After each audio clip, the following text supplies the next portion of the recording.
चलिए आ जाइए अब।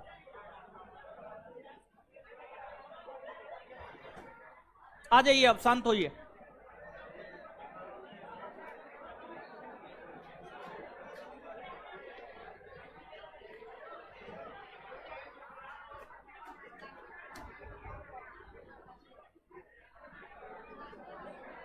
आ जाइए अब, पढ़ते हैं, आ जाइए। चलिए देखिए, बताते हैं। सबसे पहली बात, ज्योग्राफी में 2 चैप्टर थ्योरी खत्म कर दिए, और 2 चैप्टर थ्योरी खत्म करने के बाद जो है पहला चैप्टर का ऑब्जेक्टिव भी करवा दिया, हाँ या ना? दूसरा चैप्टर का ऑब्जेक्टिव टेलीग्राम चैनल पर भेज दिए थे बिना आंसर का। तो आज हम बोले थे निकाल करके लेते आइएगा, निकाल के लेते आए हैं ना?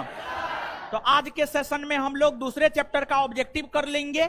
अगर दूसरे चैप्टर का ऑब्जेक्टिव आज खत्म हो जाता है तो फिर आगे तीसरा चैप्टर पढ़ेंगे, और तीसरा चैप्टर से जो है हम लोग जैसे चैप्टर खत्म करेंगे ऑब्जेक्टिव कर लेंगे, ठीक है?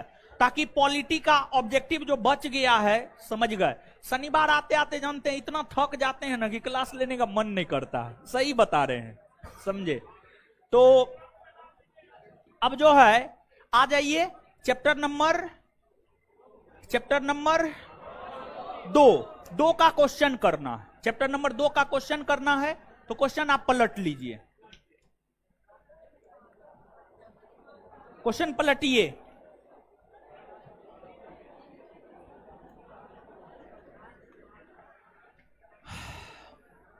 इंद्रजीत यादव जी, हाँ सुबह वाला बैच में जो है पॉलिटी शुरू होगा। हाँ सुबह वाला बैच में पॉलिटी शुरू होगा, और हमको लगता है कि लगभग 1 सप्ताह 10 दिन में शुरू हो जाएगा। क्या तारीख है आज?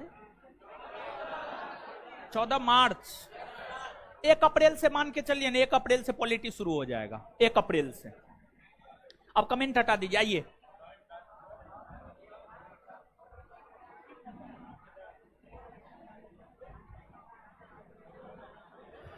आ जाइए।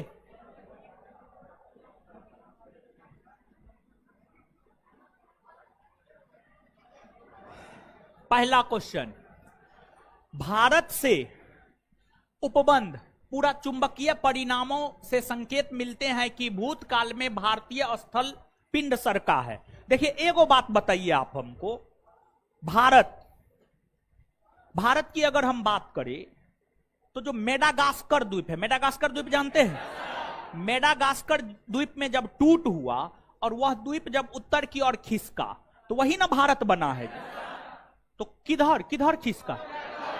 हाय, उत्तर होगा ना, इसमें कोई कंफ्यूजन है? तो आंसर इसका उत्तर होगा उत्तर की ओर इसका आंसर होगा।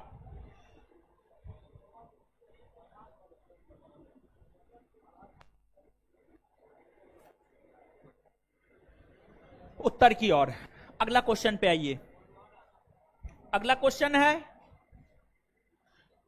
भारतीय उपमहाद्वीप मूलतः एक विशाल भूखंड का भाग था जिसे क्या कहते हैं? गोंडवाना लैंड कहते हैं। चलिए, भारत कितने प्राकृतिक प्रदेश? 4 ना हो, और भारत को जो 4 प्राकृतिक प्रदेशों में बांटा गया है, उत्तर का पर्वतीय क्षेत्र या उत्तर का हिमालय पर्वत, दूसरा उत्तर भारत का विशाल मैदान, तीसरा प्रायद्वीपीय पठार, और चौथा तट और द्वीप। तटीय मैदान और द्वीप, यही 4 भाग में जो है आपको बांटा गया है, समझ गए? तो आंसर जो है आपको 4 हो जाएगा। क्या हो जाएगा? 4।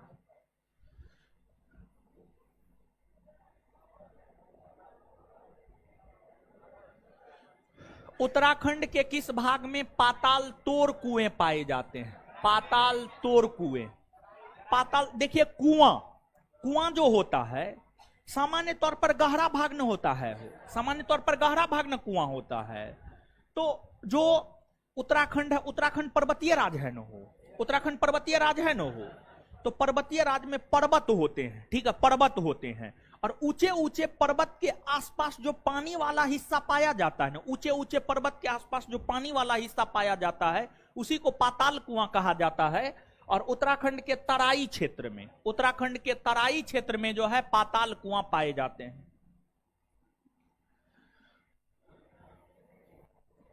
चलिए अगला क्वेश्चन, चलिए अगला क्वेश्चन, भारत में भू आकारों की रचना के संबंध में निम्नलिखित कथनों पर मनन कीजिए। संरचनात्मक दृष्टि से मेघालय पठार दक्कन पठार का ही विस्तृत भाग है, सही है या गलत? है एकदम सही है। कश्मीर घाटी की रचना एक संभिनति में हुई है, हाँ सही है ये भी। गंगा मैदान की रचना एक अग्रगर्त में हुई है, हाँ, यानी गंगा मैदान की रचना अग्रगर्त में, यानी कहने का मतलब ये हुआ कि गंगा का जो मैदान है, गंगा के द्वारा बहाकर लाई गई अवसादों के निक्षेपण से गंगा तथा उसकी सहायक नदी जो अवसाद बहा कर लाई है उसी को आगे करके जब जमा करती है तो उसी से न जाकर के गंगा के मैदान का निर्माण होता है, मतलब सही है ये भी। हिमालय की उत्पत्ति भारतीय प्लेट, यूरोपीय प्लेट तथा चीनी प्लेट के त्रिकोणीय अभिसरण के फलस्वरूप हुई है, नहीं। हिमालय की उत्पत्ति भारतीय प्लेट और यूरेशियन प्लेट के आपस में टकराने से हुई है। हिमालय पर्वत की जो उत्पत्ति हुई है वह भारतीय प्लेट और यूरेशियन प्लेट, भारतीय प्लेट और यूरेशियन प्लेट के आपस में टकराने से हिमालय पर्वत की उत्पत्ति हुई है, तो यह गलत है। और जब आप जानते हैं, आपको जो है वर्ल्ड ज्योग्राफी में ज्वालामुखी सब पढ़ना होता है, भूकंप सब पढ़ना होता है, वहां पर प्लेट सब के विषय में पढ़ना होता है, तो वहां पर जो है इसकी चर्चा हम करेंगे आपके साथ जब वर्ल्ड ज्योग्राफी हम आपको पढ़ाएंगे। लेकिन यहां पर एक लाइन आप लिखिएगा कॉपी में, एक लाइन कॉपी में लिखिएगा,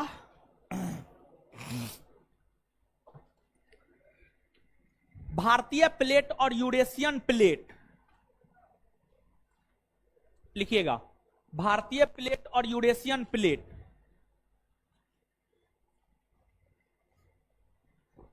भारतीय प्लेट और यूरेशियन प्लेट,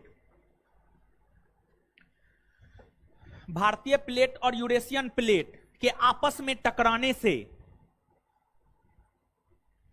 भारतीय प्लेट और यूरेशियन प्लेट के आपस में टकराने से हिमालय की उत्पत्ति हुई है। भारतीय प्लेट और यूरेशियन प्लेट के आपस में टकराने से हिमालय की उत्पत्ति हुई है। भारतीय प्लेट और यूरेशियन प्लेट के आपस में टकराने से हिमालय की उत्पत्ति हुई है।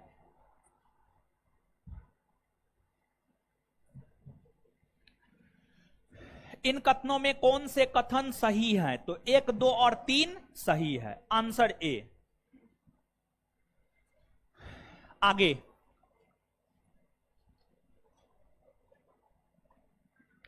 निम्न में कौन सा कथन असत्य है, मतलब कौन सा कथन गलत है? पहला, भौतिकीय दृष्टि से प्रायद्वीपीय क्षेत्र भारत का सबसे प्राचीनतम भाग, बोलिए ना है वो, एकदम सही है।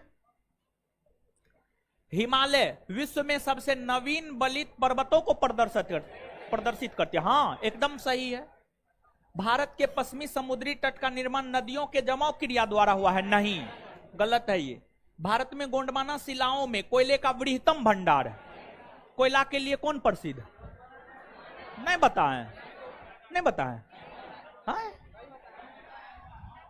देखिए सुनिए, सुनिए, अब नहीं बताएं तो सुनिए, समझिए। देखिए चट्टान बताएं, चट्टान भारत में 4 प्रकार का चट्टान है, नहीं बताएं। सुनिए, फिजिक्स पढ़े हैं आप लोग? फिजिक्स पढ़े हैं? अरे महाराज यहां ने पढ़े हैं तो बचपन में 10th 11th 12th में नहीं पढ़े हो? मूल मात्रक क्या गो है हो? मूल मात्रक 7 गो है ना हो, वहीं से ना, वही मूल मात्रक से ना अन्य मात्रक निकलता है हो, हाँ या ना? वैसे ही अगर आप विश्व के भूगोल में चट्टान को पढ़ेंगे तो विश्व के भूगोल में जब हम आपको चट्टान बताएंगे तो वहां पर चट्टान हम आपको 3 प्रकार का बताएंगे। वहां पर आग्नेय चट्टान, अवसादी चट्टान, कांतरित चट्टान। विश्व के भूगोल में जब बताएंगे चट्टान, चट्टान जो है ना, जो पृथ्वी है ना, पृथ्वी का जो ऊपरी कठोर परत है ना, वो जो अपना पृथ्वी है ना, पृथ्वी का जो ऊपरी कठोर परत है उसी को चट्टान कहते हैं, रॉक कहते हैं, आरओसी के रॉक कहते हैं, चट्टान कहते हैं। तो विश्व के भूगोल में चट्टान हम आपको बताएंगे। चट्टान जो है 3 प्रकार का होता है, आग्नेय, अपसादी और कांतरित। और इन चट्टानों में जो सबसे मूल और प्राथमिक चट्टान है, इन चट्टानों में जो सबसे मूल और प्राथमिक चट्टान है वह आग्नेय चट्टान है विश्व के संदर्भ में। लेकिन जब आप भारत के विषय में जानेंगे, भारत के चट्टान के विषय में जानेंगे, तो भारत का जो मूल और प्राथमिक चट्टान है, भारत का मूल और प्राथमिक चट्टान है आर्कियन क्रम का चट्टान। भारत का मूल और प्राथमिक चट्टान क्या है? आपको आर्कियन क्रम का चट्टान, आर्कियन क्रम का चट्टान।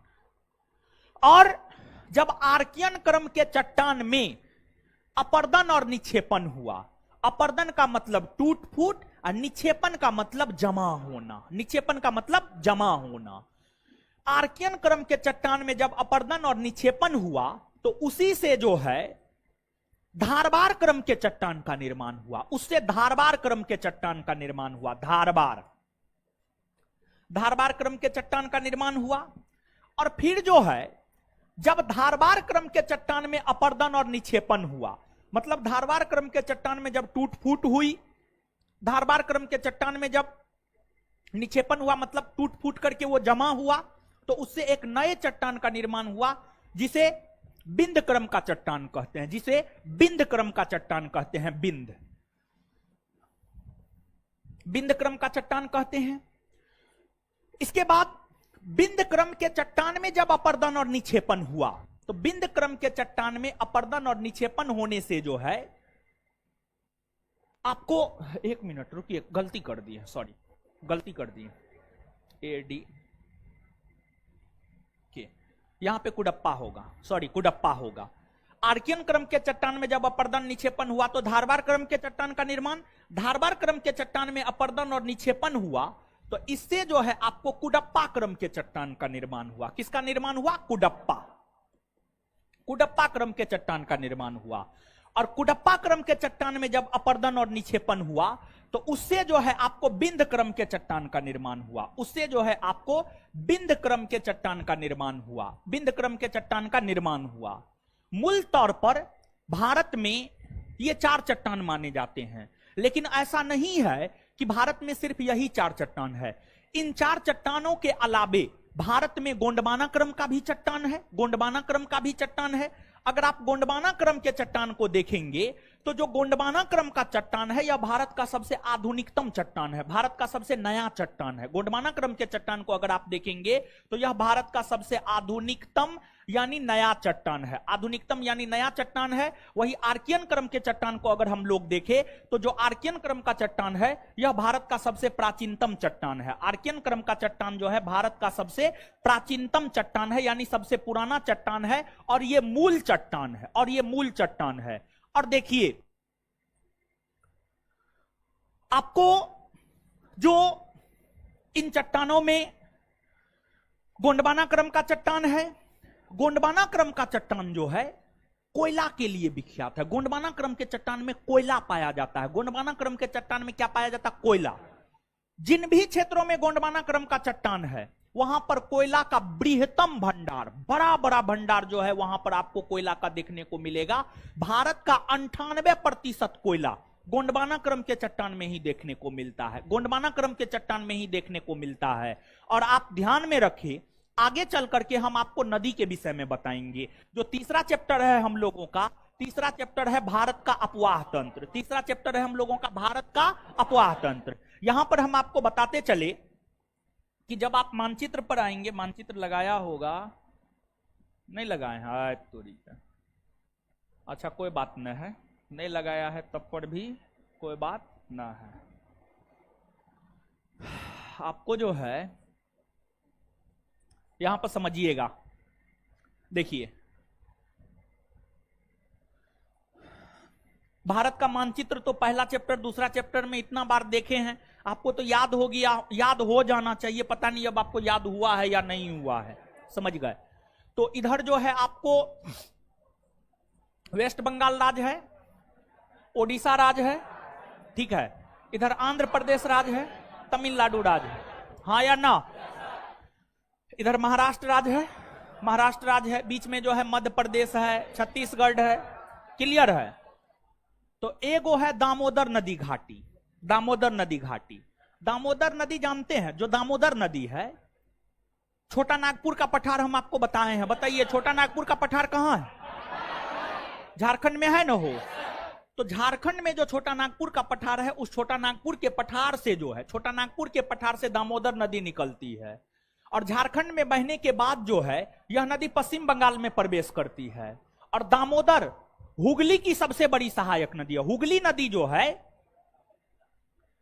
पश्चिम बंगाल में बहती है, पश्चिम बंगाल में गंगा नदी भी बहती है। गंगा नदी जो है ना पश्चिम बंगाल में दो भागों में विभाजित हो जाती है। गंगा की एक धारा पूरब की ओर जाने लगती है जिसको भागीरथी, और गंगा की एक धारा जो है दक्षिण की ओर बहने लगती है जिसको हुगली कहते हैं। हुगली कोई और नदी नहीं है बल्कि गंगा की ही एक धारा है, समझ गए। हुगली कोई और नदी नहीं है बल्कि गंगा की एक धारा है। और उस हुगली नदी के तट पर कोलकाता नामक शहर बसा हुआ है। और जो हुगली है, हुगली नदी की सहायक नदी दामोदर नदी है। ये जो दामोदर नदी है, दामोदर नदी घाटी जो है ना, दामोदर नदी घाटी में बहुत अधिक गोंडवाना क्रम का चट्टान पाया जाता है। दामोदर नदी घाटी में, दामोदर नदी घाटी में गोंडवाना क्रम का चट्टान पाया जाता है। अब जब दामोदर नदी घाटी में गोंडवाना क्रम का चट्टान पाया जाता है तो आप हमको यह बात बताइए कि क्या दामोदर नदी में कोयला नहीं पाया जाता हो? एकदम कोयला पाया जाता होगा। तो आप समझिए, देखिए, आप अभी तक ये बात जानते होंगे, निश्चित तौर पर जानते होंगे कि कोयला सबसे ज्यादा कहां? झारखंड, पश्चिम बंगाल, छत्तीसगढ़, ओडिशा जैसे राज्यों में, हाँ या ना? कोयला तो मुख्य तौर पर इन्हीं राज्यों में है न हो। कोयला मुख्य तौर पर इन्हीं राज्यों में है। तो कोयला मुख्य तौर पर इन्हीं राज्यों में क्यों है? कोयला मुख्य तौर पर इन्हीं राज्यों में इसलिए है क्योंकि इन राज्यों में गोंडवाना क्रम का चट्टान पाया जाता है। इन राज्यों में जो नदियां बहती है, दामोदर नदी बहती है, उसके नीचे में जो है आपको गोंडवाना क्रम का चट्टान है, इसलिए वहां पर कोयला सबसे ज्यादा है, इसलिए वहां पर कोयला जो है सबसे ज्यादा है। और ध्यान में रहे, बीपीएससी इस बार पूछा है, बीपीएससी इस बार पूछा है। आप पहले का संस्थान का नोट पलट करके देखिएगा, जो बिहार दरोगा बैच में जो है, बिहार दरोगा बैच में जो है नोट जो दिए हैं, पढ़ा जो रहे हैं, उसमें जाकर के देखिएगा, ये सब बात स्पष्ट तौर पर लिखा हुआ है। बीपीएससी इस बार ये प्रश्न पूछा है, निम्नलिखित में से कौन सा क्षेत्र कोयला उत्खनन के लिए विख्यात है? नदी घाटी के संदर्भ में दिया था, राज्य के संदर्भ में नहीं दिया था। दामोदर नदी घाटी हो गया, महानदी घाटी हो गया, गोदावरी नदी घाटी हो गया, सोन नदी घाटी हो गया, इस संदर्भ में दिया था। तो देखिए, ध्यान दीजिएगा, दामोदर नदी तो कोयला उत्खनन के लिए प्रसिद्ध है ही। दामोदर के अलावा गोदावरी नदी घाटी भी, महानदी घाटी भी, ये नदी घाटियां भी कोयला के उत्पादन के लिए जो है आपको प्रसिद्ध है। ये नदी घाटियां भी कोयला के उत्पादन के लिए जो है आपको प्रसिद्ध है। अब देखिएगा, जब आप क्वेश्चन बैंक पलटिएगा ना, देखिए यहां पर जो हम आपको क्वेश्चन करवा रहे हैं, ऐसा थोड़े है कि हम ये क्वेश्चन बनाए ना, आप ये भ्रम में मत रहिएगा। यहां पर अभी जो क्वेश्चन करवा रहे हैं, ये सब क्वेश्चन हम नहीं बनाए हैं, बल्कि ये सब क्वेश्चन किसी ना किसी परीक्षा में पूछा हुआ है, ठीक है, किसी ना किसी परीक्षा में पूछा हुआ, हम क्वेश्चन बैंक से उठा करके क्वेश्चन हम आपको दिए हैं, समझ गए।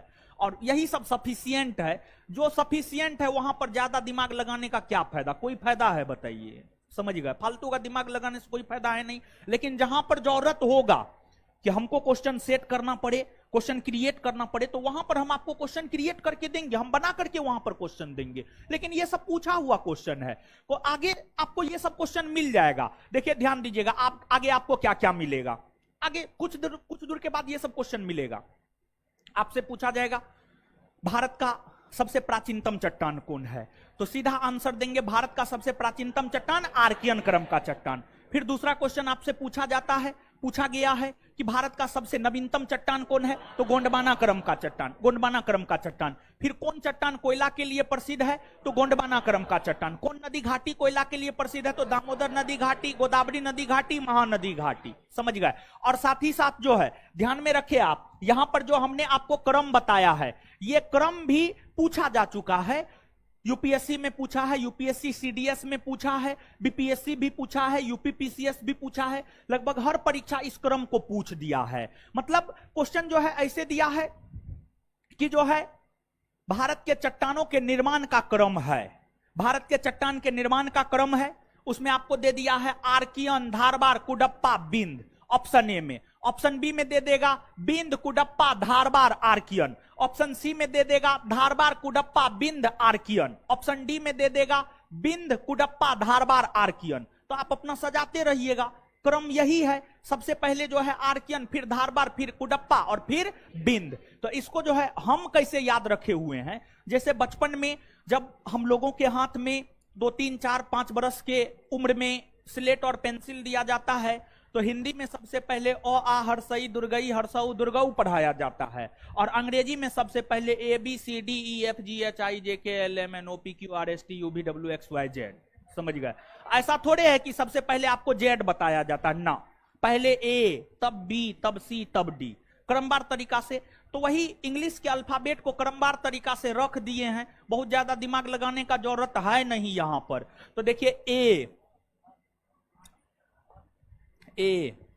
डी के भी, एडी के भी, समझ गए, एडी के भी।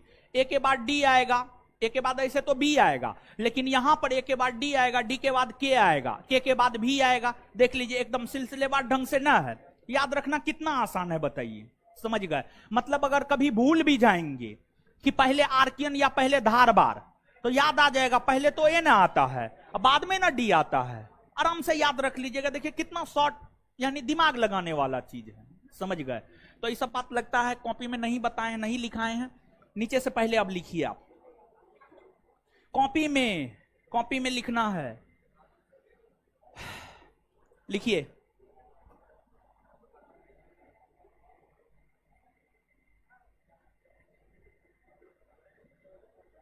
भारत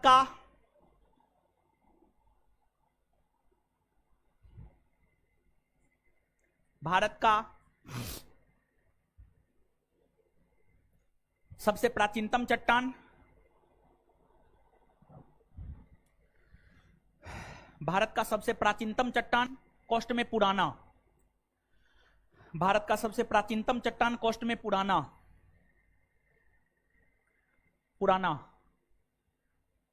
भारत का सबसे प्राचीनतम चट्टान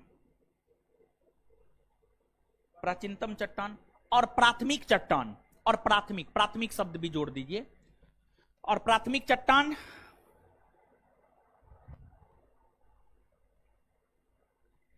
आर्कियन क्रम का चट्टान है, आर्कियन क्रम का चट्टान है, आर्कियन क्रम का चट्टान है,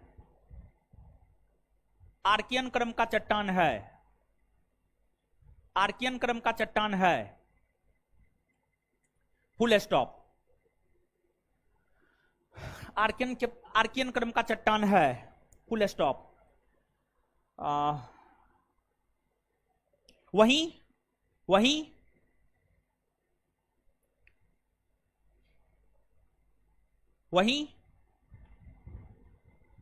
भारत का सबसे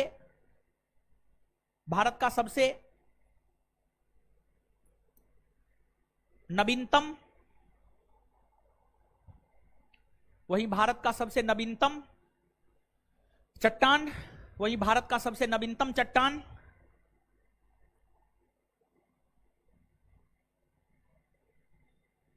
नवीनतम के कोष्ट में नया या आधुनिक, नया या आधुनिक, गोंडवाना क्रम का चट्टान है, गोंडवाना क्रम का चट्टान है, गोंडवाना क्रम का चट्टान है।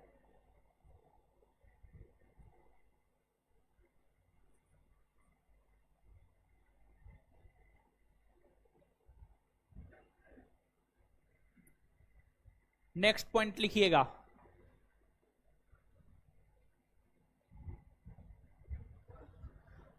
अपर्दन निक्षेपण का मतलब समझते हैं ना? नहीं बताएं? बताएं। अपर्दन, निक्षेपण, परिवहन। अपर्दन का मतलब तोड़ना फोड़ना, निक्षेपण का मतलब जमा करना, परिवहन का मतलब बहा के ले जाना। एकदम बताए हुए हैं। नीचे से लिखिएगा। आर्कियन क्रम के चट्टान में जब अपर्दन और निक्षेपण होता है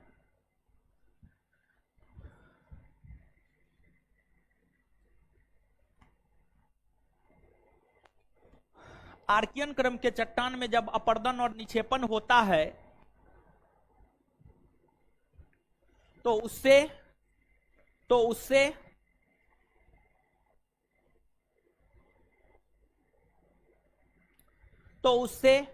धारबार क्रम के चट्टान धारबार क्रम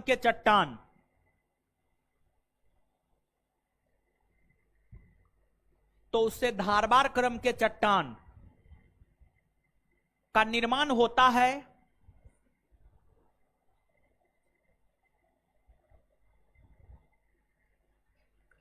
धारबार क्रम के चट्टान का निर्माण होता है, कोमा धारबार क्रम के चट्टान में जब अपर्दन और निक्षेपण होता है, धारबार क्रम के चट्टान में जब अपर्दन और निक्षेपण होता है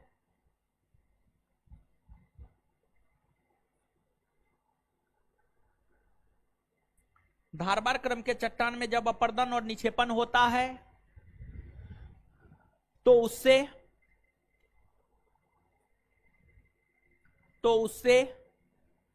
कुडप्पा क्रम के चट्टान का निर्माण होता है।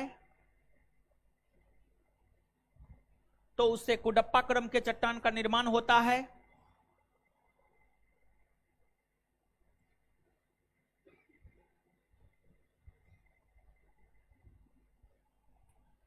कोमा और जब कुडप्पा क्रम के चट्टान में अपर्दन और निक्षेपण होता है और जब कुडप्पा क्रम के चट्टान में अपर्दन और निक्षेपण होता है और जब कुडप्पा क्रम के चट्टान में अपर्दन और निक्षेपण होता है और जब कुडप्पा क्रम के चट्टान में अपर्दन और निक्षेपण होता है और जब कुडप्पा क्रम के चट्टान में अपर्दन और निक्षेपण होता है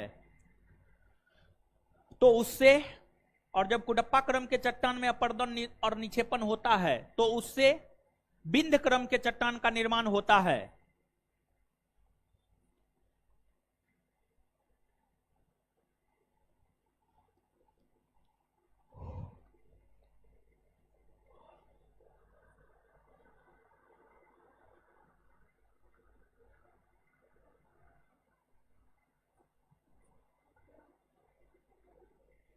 अब सुनिए एक बात सुनिए। अब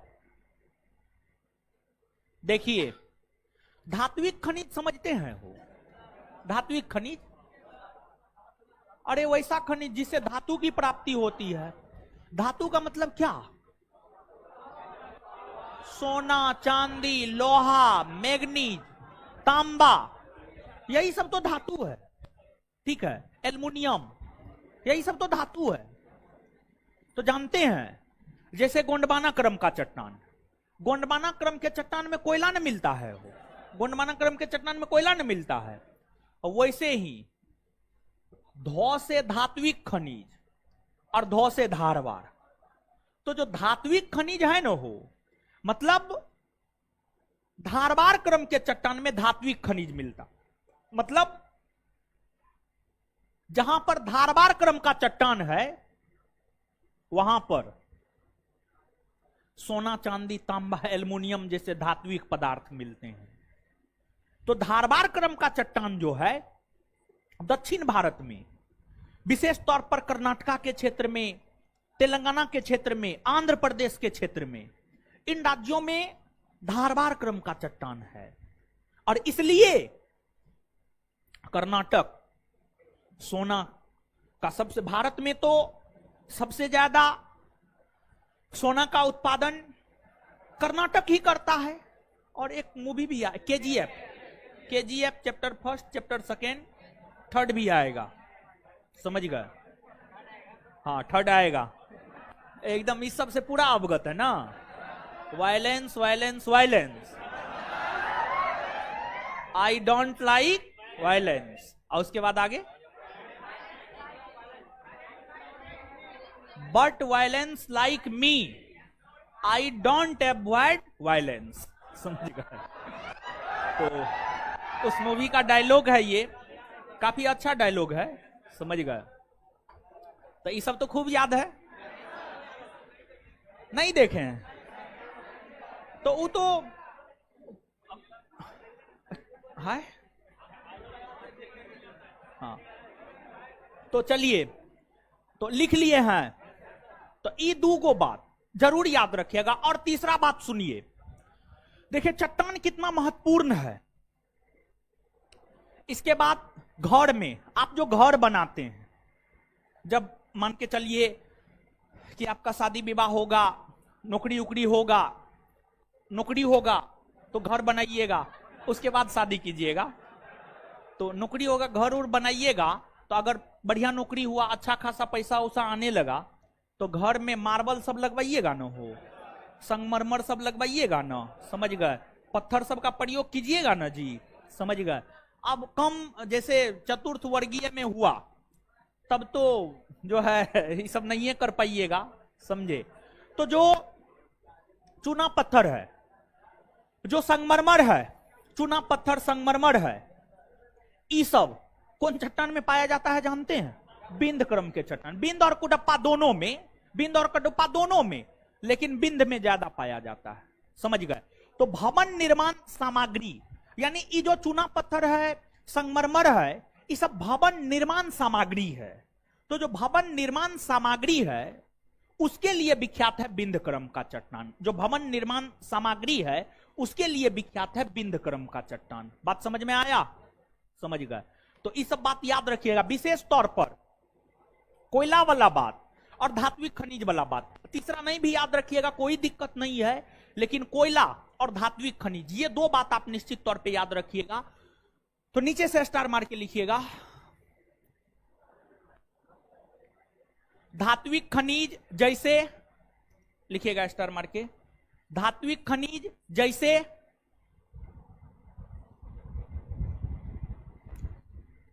धात्विक खनिज जैसे लोहा,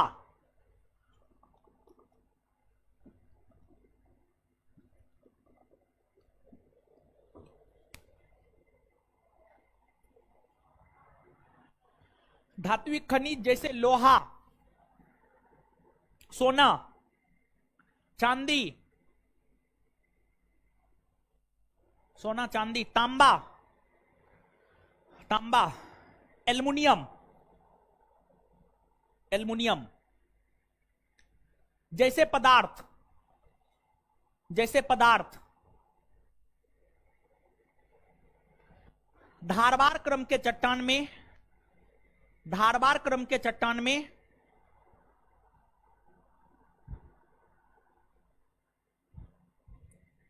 धारवार क्रम के चट्टान में पाई जाती है, धारवार क्रम के चट्टान में पाई जाती है, धारवार क्रम के चट्टान में पाई जाती है,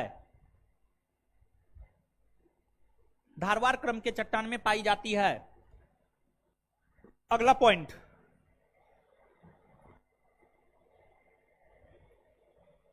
भारत का लगभग 98% कोयला, भारत का लगभग 98% कोयला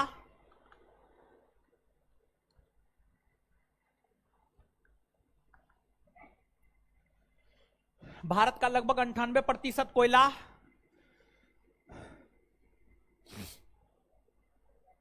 गोंडवाना क्रम के चट्टान में, गोंडवाना क्रम के चट्टान में, गोंडवाना क्रम के चट्टान में, गोंडवाना क्रम के चट्टान में पाई जाती है।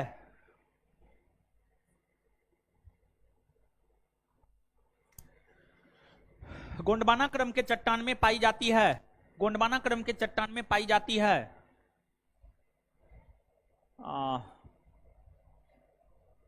अब नीचे से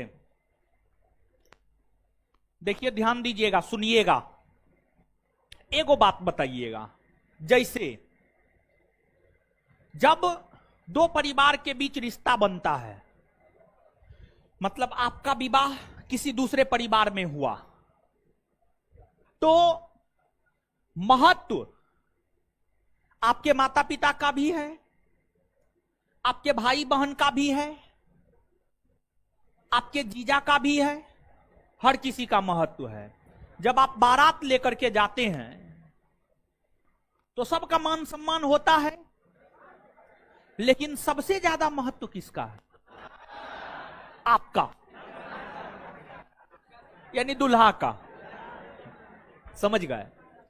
तो अब देखिए यहां पर समझिएगा, तो वही बात है यहां पर, जो बात आगे हम बताने जा रहे हैं, जो बात लिखाने जा रहे हैं, ऐसे बता दिए हैं, लिखाने जा रहे हैं। लिखाने से पहले सोचे थोड़ा समझा देते हैं। महत्व तो मम्मी पापा, भाई बहन, मामा जीजा सबका है, लेकिन सबसे ज्यादा महत्व दुल्हा का है। उसी प्रकार से जो दामोदर नदी घाटी है ना, वो कोयला उत्पादन के लिए सबसे ज्यादा प्रसिद्ध है। सबसे प्रमुख नदी घाटी दामोदर नदी घाटी है, जो कोयला का उत्पादन करता है। सबसे प्रमुख, सबसे प्रमुख मतलब दुल्हा है दामोदर नदी घाटी। समझ गए? और वहीं सोन नदी घाटी, महानदी घाटी, गोदावरी नदी घाटी, इस सब में भी कोयला का उत्पादन होता है। इस सब मां बाप, भाई बहन, जीजा। समझ गए? चलिए, तो समझ गए होंगे आप। नीचे से लिखिए,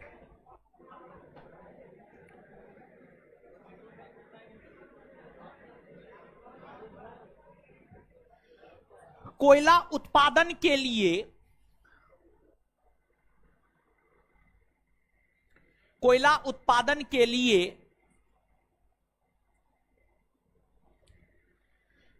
कोयला उत्पादन के लिए सबसे प्रमुख और प्रसिद्ध, सबसे प्रमुख और प्रसिद्ध, कोयला उत्पादन के लिए सबसे प्रमुख और प्रसिद्ध, सबसे प्रमुख और प्रसिद्ध नदी घाटी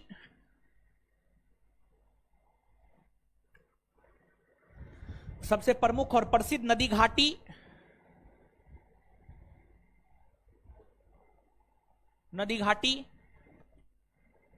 दामोदर नदी घाटी है।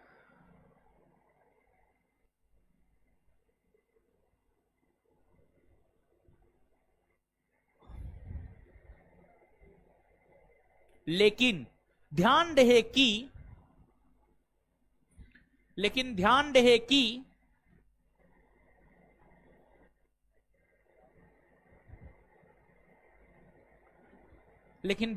कि दामोदर नदी घाटी के साथ साथ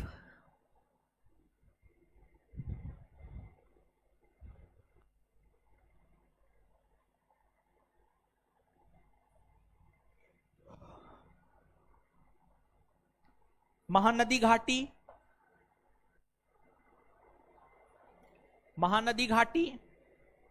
गोदावरी नदी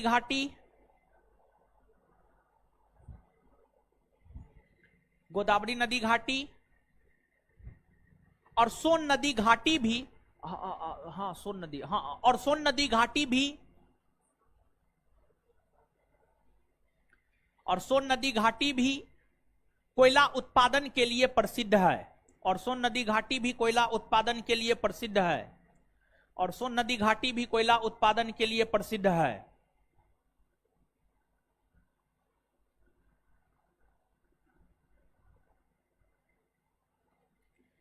एक बार मेरा रिक्वेस्ट है, इस लाइन को, ठीक है, आप देखिएगा और 68 बीपीएससी का क्वेश्चन देखिएगा, थोड़ा स्पष्ट होगा। आंसर देख लीजिएगा, थोड़ा ज्यादा स्पष्ट होगा। यहां पर तो क्वेश्चन है नहीं, एक बार देख लीजिएगा, घर पे जाकर कर लीजिएगा, नहीं इतना काम कर लीजिएगा, थोड़ा ज्यादा स्पष्ट हो जाएगा ये लाइन, हम क्या बोलना चाह रहे हैं। ऐसे हम समझा दिए एग्जाम्पल के तौर पर, अब तो दिक्कत नहीं होना चाहिए।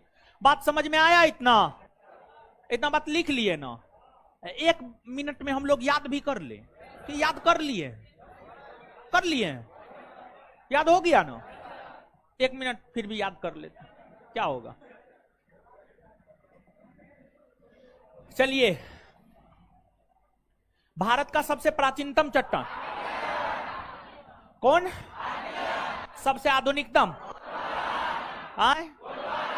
अच्छा, चट्टान निर्माण का क्रम क्या है? सबसे पहले, उसके बाद, उसके बाद, उसके बाद याद रखने का ट्रिक, एडी। धात्विक खनिज के लिए कौन प्रसिद्ध है? धात्विक खनिज के लिए, कोयला के लिए, कोयला के लिए सबसे प्रमुख नदी घाटी जो कोयला उत्पादन के लिए, दामोदर ना। उसके अलावा और भी कई नदी घाटियां हैं ना, कौन कौन? क्लियर है? याद हो गया ना? चलिए, अब यहां से जो है आगे बढ़ते हैं। ठीक है, सुनिए अब यहां पे एगो बात और जानते, एक बात और पूछा जाता है। जीवाश्म समझते हैं? जीवाश्म समझते हैं? मतलब जिसमें जीवाश्म, जीव प्लस अंश, जीव प्लस यानी जीव का कुछ अंश, उसी को जीवाश्म कहा जाता है। तो यहां पर गौर फरमाइएगा आप, आपको जो है ये जो आर्कियन क्रम का चट्टान है, धारवार क्रम का चट्टान है और कुडप्पा क्रम का चट्टान है, क्या है? किसका है? क्वेश्चन है तो अभी पढ़ा रहे हैं, रखिए ना। है क्वेश्चन तो देख लीजिएगा ना आप लोग। वाह महाराज, हम तो आपके बैच में नहीं दिखाए हैं क्वेश्चन, क्या दिखाए थे ना? है अब को नहीं, आप अपना देखिएगा ना। वाह महाराज, बढ़ाइए। अब सब चीज हम ही कर देंगे, अजीब हाल है आप लोग का। बनाइयो दीजिए, खिलाइयो दीजिए, पचाइयो दीजिए, कि ज्यादा से ज्यादा बना के दे सकते। खाना आपको अपने है, पचाना आपको अपने है, समझ गए? चलिए सुनिए अब, यहां पर जो है एक बात, हाँ एक बात ये बताना चाह रहे थे, सुनिए। अब एक प्रश्न क्या पूछा जाता है जानते हैं? कौन कौन ऐसा चट्टान है जिसमें जीवाश्म पाया जाता है, और कौन कौन ऐसा चट्टान है जिसमें जीवाश्म नहीं पाया जाता है? कौन जीवाश्म रहित है और कौन जीवाश्म सहित है?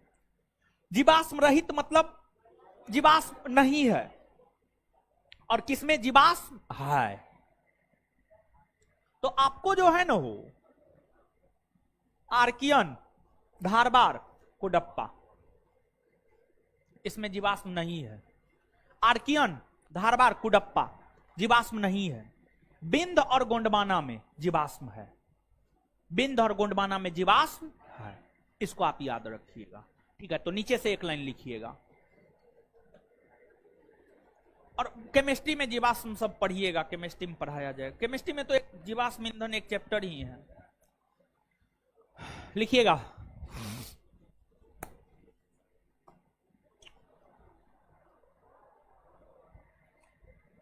लिखिएगा आर्कियन, कुडप्पा और धारवार। आर्कियन, धारवार और कुडप्पा। आर्कियन, धारवार और कुडप्पा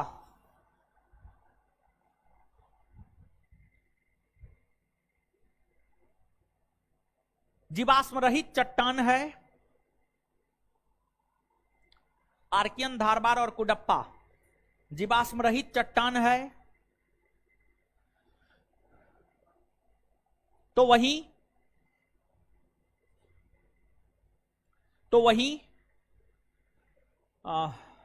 बिंद और गोंडवाना चट्टान में, तो वही बिंद और गोंडवाना चट्टान में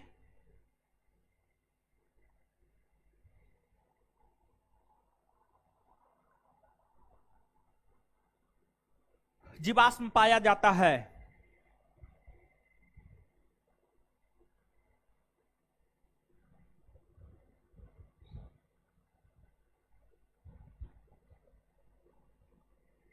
जीवाश्म पाया जाता है, ठीक है। हाँ, अब आइए, अब क्वेश्चन पे आइए। देखिए, तो गलत को चुनना था, गलत है सी, आंसर क्या हो जाएगा? सी। अब सुनिएगा, यहां पर समझिएगा, सुनिए भाई जी लोग, समझिए थोड़ा सा।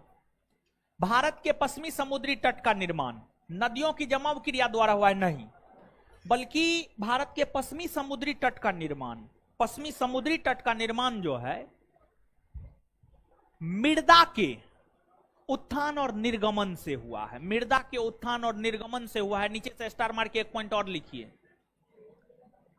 भारत के पश्चिमी समुद्री तट का निर्माण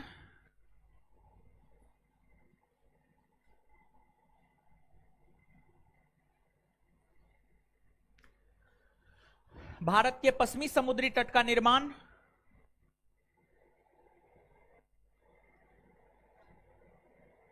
नदियों के उत्थान और निर्गमन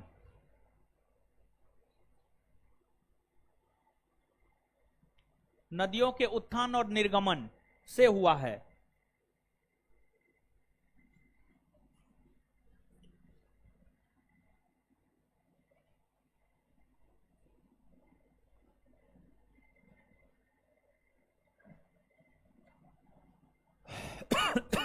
जानते हैं, ये क्वेश्चन का आंसर आप याद रख लीजिएगा। वर्ल्ड ज्योग्राफी में एक चैप्टर पढ़ना होता है कल्प, युग, युग के विषय में पढ़ना होता है, युग के विषय में। वहीं से क्वेश्चन है ये, समझ गए? तो डक्कन ट्रैप मतलब क्या? अरे डक्कन ट्रैप कहां है महाराज? महाराष्ट्र में ना, काली मृदा है ना, हो याद है ना? तो वही डक्कन ट्रैप यानी महाराष्ट्र का जो पठारी भाग है, उसका निर्माण कौन काल में हुआ है? तो उसका निर्माण हुआ है क्रिटेशियस आदि नूतन युग में। फिर पश्चिमी घाट नहीं जानते हैं आप? पश्चिमी घाट जानते हैं ना, गुजरात से लेकर के तमिलनाडु तक, इसका निर्माण हुआ है उत्तर नूतन युग में। अरावली का निर्माण हुआ है प्री कैम्ब्रियन युग में। और नर्मदा ताप्ती जलोढ़ निक्षेप, इसका निर्माण हुआ है अत्यंत नूतन युग में। आंसर हो जाएगा 3, 1, 2, 5 बी नंबर। याद रख लीजिएगा ये, ठीक है, याद रख लीजिएगा। केरल का कुट्टानड प्रसिद्ध है, भारत का न्यूनतम ऊंचाई वाला क्षेत्र। केरल का जो कुट्टानड है, यह भारत के न्यूनतम ऊंचाई वाले क्षेत्र के लिए प्रसिद्ध है। समझ गए? यानी यहां पर जो है छोटी छोटी पर्वत चोटियां हैं, बहुत कम ऊंचाई वाली पर्वत चोटियां हैं।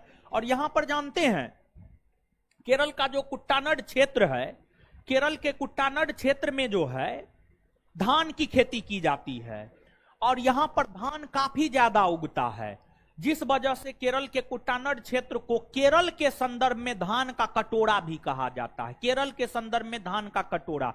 इस प्रश्न का उत्तर तो हो जाएगा भारत का न्यूनतम ऊंचाई वाला क्षेत्र।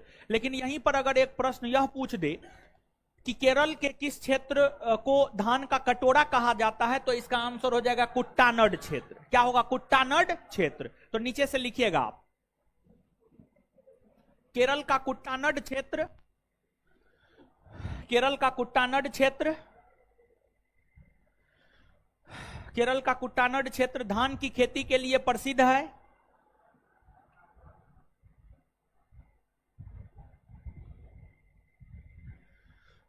केरल का कुट्टानड क्षेत्र धान की खेती के लिए प्रसिद्ध है, जिस कारण इसे केरल के संदर्भ में धान का कटोरा भी कहा जाता है। जिस कारण इसे केरल के संदर्भ में धान का कटोरा भी कहा जाता है। जिस कारण इसे केरल के संदर्भ में धान का कटोरा भी कहा जाता है।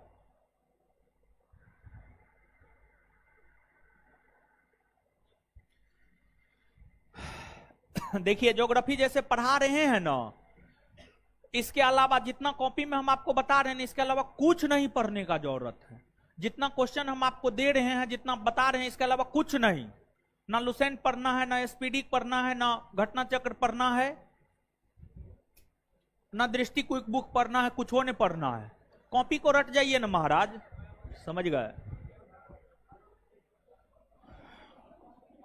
अब पॉलिटी तो खा पी करके बैठ गए होंगे, रिवीजन करते रहिए महाराज, समझ गए। नहीं तो खत्म हो जाइएगा, खत्म हो जाइएगा मतलब जो है कुछ ना कुछ सोचना होगा, हम ही को सोचना होगा। आप लोग ऐसे थोड़े कीजिएगा, समझे। अरे हम भी कितना सोचे महाराज, 2-4-5 हजार।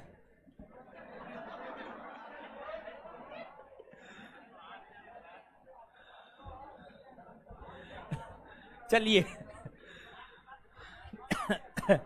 कितनों सोचते हैं तो जानते हैं, कितनों सोचते हैं, देखिए कितनों सोचते हैं, लेकिन फिर भी आप ही लोग जो है कांड कर देते हैं मेरे साथ। दिक्कत यही ना है, समझे। लेकिन कुछ 2-4-5 गो लड़का बदमाश होता है, बाद बाकी तो सब बहुत बढ़िया है, ठीक है। 2-4-5 गो जो है ऐसा ऐसा कांड कर देता है ना, दिमाग हिल जाता है। इसका आंसर बताइए, नहीं तो नानी याद दिला देंगे हम।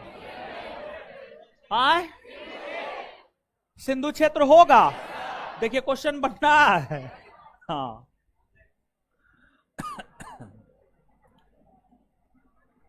चलिए आइए, निम्न में से कौन सा जिला धारबार भूस्तरीय रचना वाला नहीं है? देखिए जैसे अपना बिहार है न, हो अपना बिहार है न, बिहार की अगर आप बात करेंगे, बिहार का तो यहां पर मानचित्र है नहीं, समझिए। बिहार की अगर आप बात करेंगे तो बिहार को जब आप लेंगे, बिहार का तो मानचित्रों ने होता है हमको बनाने। रुकिए,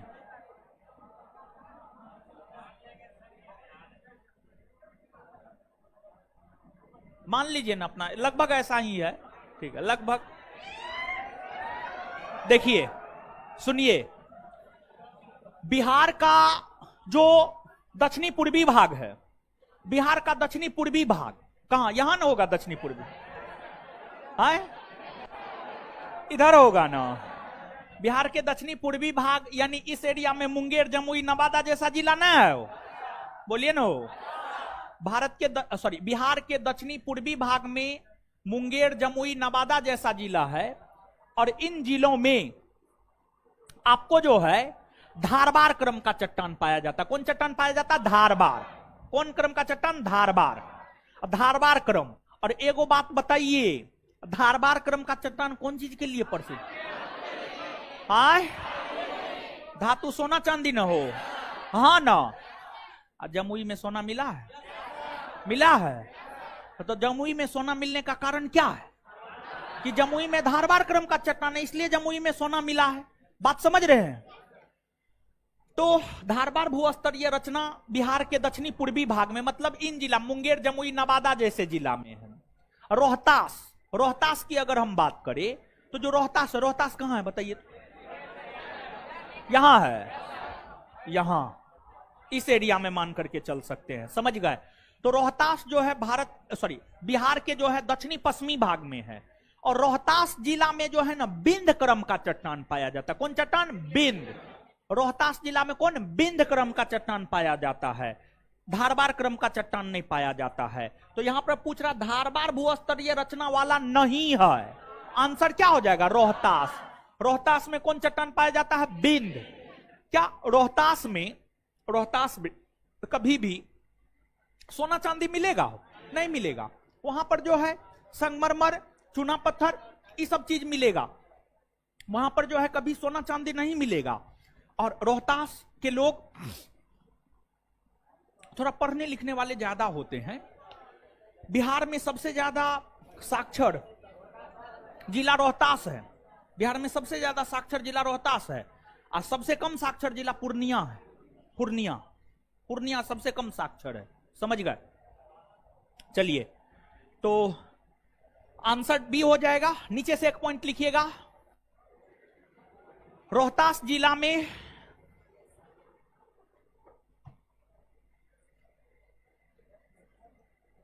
बिंद क्रम का चट्टान रोहतास जिला में बिंद क्रम का चट्टान, बिंद क्रम का चट्टान, रोहतास जिला में बिंद क्रम का चट्टान।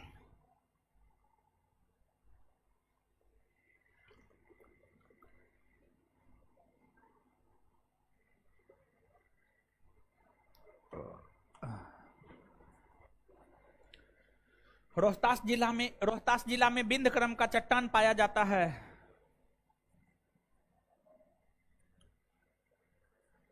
चलिए देखिए क्वेश्चन आ गया ना हो, बताइए इसका आंसर।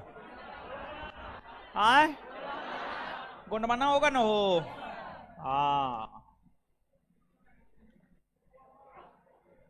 चलिए आगे आइए। देखिए ये क्वेश्चन तो जानते हैं, ये क्वेश्चन जो है इस चैप्टर का नहीं है। ये क्वेश्चन जो है ना 2 चैप्टर से रिलेटेड है। जो 2 चैप्टर आगे तीसरा और चौथा नंबर में आप पढ़िएगा। तीसरा में भारत के अपवाह तंत्र और चौथा में भारत की जलवायु, ये दोनों चैप्टर से रिलेटेड क्वेश्चन है। लेकिन फिर भी क्वेश्चन आ गया है तो थोड़ा सा समझ लेते हैं, ठीक है। और वहां पर जब आप पढ़िएगा ना तो आपको बहुत ज्यादा समझ में आएगा। तो पहला, निम्न वक्तव्यों पर विचार कीजिए तथा सही उत्तर का चयन दिए गए कूट से कीजिए, ठीक है। कथन ए, हिमालय से निकलने वाली सभी नदियां सतत वाहिनी है। इस लाइन का मतलब यह है कि हिमालय क्षेत्र से जो भी नदी निकलती है वो उसमें हमेशा जल होता है, उसमें हमेशा जल होता है। इसका मतलब यह है। क्या यह सत्य है या असत्य? सत्य है। कहिएगा कैसे सत्य है? तो हिमालयी क्षेत्र से गंगा निकलती है, देखिए ना गंगा में 12 माह जल नहीं होता है, होता है ना।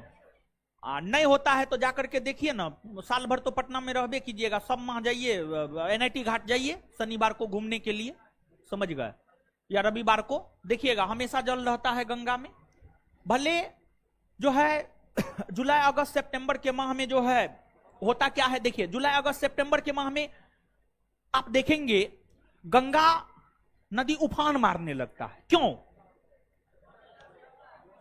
जुलाई अगस्त सितंबर के माह में गंगा नदी के उफान मारने का कारण क्या है जानते हैं? उफान मारने का कारण यह है कि देखिए उस माह में जुलाई अगस्त सितंबर के माह में गर्मी अधिक होता है, और गर्मी अधिक होने का कारण बर्फ पिघलता है, बर्फ पिघलता है। एक रीजन ये हो गया। और दूसरी बात यह है कि जुलाई अगस्त सितंबर के माह में देखिएगा वर्षा भी होता है, तो मतलब वर्षा भी हो रहा है, बर्फ भी पिघल रहा है, तो पानी की मात्रा जो है काफी बढ़ जाती है। इसलिए जुलाई अगस्त सितंबर के माह में उफान मारने लगता है गंगा, समझ गए। लेकिन जैसे ही सितंबर का माह खत्म होता है, वर्षा ऋतु खत्म और गर्मी का मौसम भी खत्म, बर्फ का पिघलना भी बंद हो जाता है, वर्षा होना भी बंद हो जाता है, फिर गंगा का पानी धीरे धीरे जो है शांत हो जाता है। अभी जाकर के देखिए ना एकदम शांत है, समझ गए। और देखिए शांत जल भी गंदा हो जाता है, समझ गए। तो शांत रहना भी सही बात न है, कभी कभी जो है उफान भी मारना चाहिए, समझ गए। तो हे भगवान, आप लोग तो बड़ी अजीब हैं हो। तो समझिएगा आप, तो हिमालय से निकलने वाली सभी नदियां सतत वाहिनी है। हाँ है, मतलब हिमालय से निकलने वाली सभी नदियों में हमेशा जल होता है। हाँ होता है। जल होने का कारण क्या है जानते हैं? जल होने का कारण यह है कि जो हिमालय की नदियां हैं, हिमालय की नदियों को जल की प्राप्ति जो है हिम यानी बर्फ से भी होता है और वर्षा से भी होता है। बर्फ और वर्षा दोनों से हिमालय की नदियों को जल की प्राप्ति होती है। इसी वजह से हिमालय की नदियां सतत वाहिनी होती है। मतलब ये स्टेटमेंट क्या है, सही या गलत? सही है। हिमालय अपनी वर्षा का अधिकांश दक्षिणी पश्चिमी मानसून से प्राप्त करता है। हाँ करता है। देखिए ध्यान दीजिएगा, भारत की जलवायु जब पढ़ाएंगे ना तो वहां पर हम आपको बताएंगे कि आपको जो है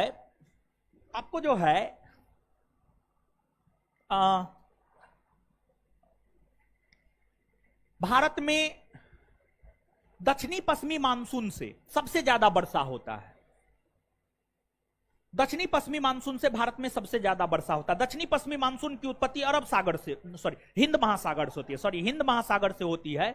और दक्षिणी पश्चिमी मानसून हिंद महासागर से उत्पत्ति होकर के भारत में प्रवेश करती है और लगभग पूरे भारत में वर्षा कराती है। तो हिमालयी क्षेत्र में वर्षा उसी से होता है। एकदम सही है। दोनों स्टेटमेंट सही है, लेकिन दोनों एक दूसरे से कोरिलेट करता है नहीं। एगो स्टेटमेंट नदी से है तो एगो जलवायु से है। दोनों सही है, लेकिन दोनों एक दूसरे की व्याख्या नहीं करता है, दोनों एक दूसरे की पुष्टि नहीं करता है, दोनों एक दूसरे का व्याख्या नहीं करता है, लेकिन दोनों स्टेटमेंट सत्य है।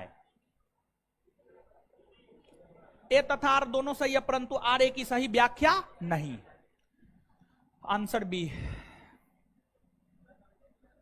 चलिए आगे आइएगा। निम्न वक्तव्यों पर विचार कर सही उत्तर का चयन कीजिए। कथन है, हिमालय से निकलने वाली नदियां सतत वाहिनी है, हाँ या ना? अच्छा एक बात बताए, उसके सतत वाहिनी होने का कारण क्या है? क्योंकि उसको जल की प्राप्ति हिम और वर्षा दोनों से होता है, इसलिए सतत वाहिनी है। समझ गए?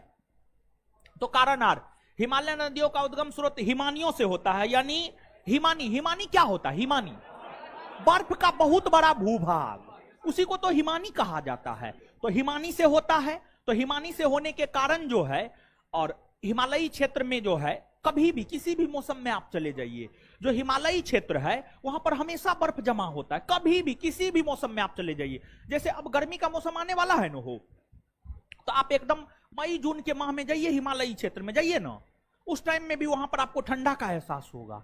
उस टाइम में भी जो है हिमालयी क्षेत्र में बर्फ जमा हुआ होगा। तो जब गर्मी के मौसम में बर्फ जमा हुआ है, तो आप स्वयं सोचिए कि साल भर बर्फ जमा हुआ होता होगा। तो हिमालयी क्षेत्र से, हिमानी क्षेत्र से हिमालय की नदियां निकलती है, और हिमानी क्षेत्र से निकलने के कारण जो है उसको पानी की ऊपर आपूर्ति सालों भर होती है, और पानी की आपूर्ति सालों भर होती है, इसलिए सतत वाहिनी है। कहने का मतलब यह है कि पहला नंबर स्टेटमेंट भी सही है, दूसरा भी सही है, और साथ ही साथ पुष्टि भी करता है, हाँ या ना? ये क्वेश्चन, एक तो सबसे पहले हम आपको बता दें, एक मिनट रुकिए, बताते हैं ये क्वेश्चन कौन परीक्षा में पूछा गया है।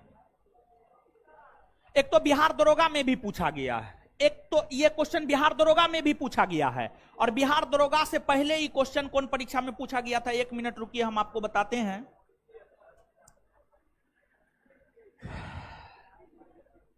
हाँ, बिहार दरोगा से पहले यह प्रश्न जो है राजस्थान पीसीएस में 2013 में पूछा गया था। राजस्थान पीसीएस में 2013 में पूछा गया था, और इसके बाद 2019 में जो है बिहार दरोगा में यह क्वेश्चन पूछा गया था, सेम एज इट इज।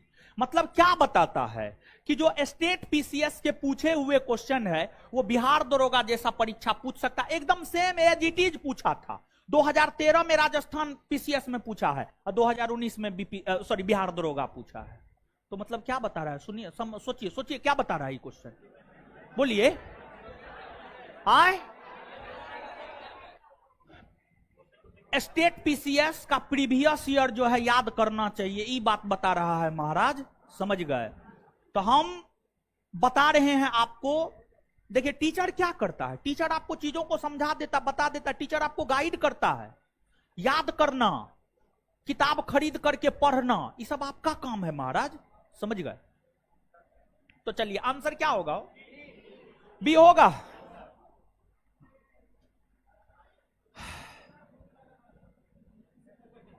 चलिए,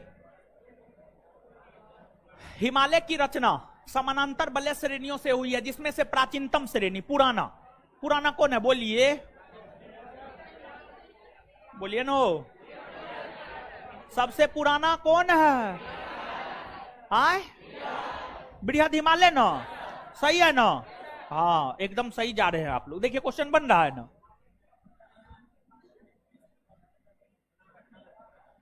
हाँ, ये भी क्वेश्चन जानते हैं, जलवायु का है।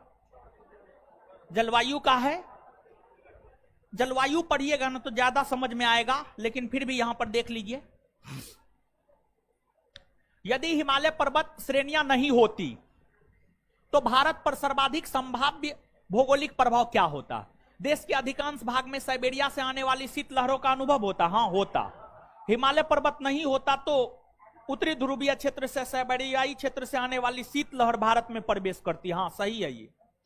सिंधु गंगा मैदान इतनी सुविस्तृत जलोढ़ मृदा से वंचित होता? हाँ होता। मानसून का प्रतिरूप वर्तमान प्रतिरूप से भिन्न होता? हाँ होता। 1 2 3 सभी सही है। अब इसके आगे जो है ना अगले क्लास में, सुनिए सुनिए ना, सुनिए ना, सुनिए, इतना बात समझ में आ गया ना। अब सुनिए, बिहार दरोगा का क्वेश्चन बैंक आया, आपको मालूम है? हम लिखे हैं, मार्केट में आ गया, मालूम है? देखिए एगो बात बताते हैं, आप जिस भी परीक्षा की तैयारी करते हैं उसका सिलेबस और उसका क्वेश्चन बैंक आपके घर में होना चाहिए, आपके रूम में होना चाहिए। तो बिहार दरोगा की अगर आप तैयारी करते हैं तो बिहार दरोगा का क्वेश्चन बैंक आपके रूम में होना चाहिए, या नहीं भी तैयारी करते हैं फिर भी क्वेश्चन बैंक होना चाहिए। क्यों होना चाहिए? तो उसमें जो है ना, बिहार दरोगा के क्वेश्चन के डिस्कशन के साथ साथ जो है हर सब्जेक्ट का स्टैटिक वाला पोर्शन दिए हैं, समझ गए? और हर सब्जेक्ट का जो स्टैटिक वाला पोर्शन है वो होमवर्क में हम आपको देंगे सोमवार से। होमवर्क में हम आपको देंगे सोमवार से। प्रतिदिन एक पेज रट के आना है, कुछो दे देंगे, इतिहास दे देंगे, 100 युद्ध एक दिन में रट के आना है, अगले क्लास में पूछेंगे। मतलब जो है वहां से जो है ना आपका जो स्टैटिक पोर्शन है जीके का वो क्लियर हो जाएगा। इसलिए वो बुक को खरीदना है और सोमवार तक में हर किसी के हाथ में होना चाहिए। सोमवार से वो बुक जो है उस बुक से होमवर्क देंगे, ठीक है? चलिए, धन्यवाद, हमको निकलने दीजिए, तब आप लोग निकल जाइएगा।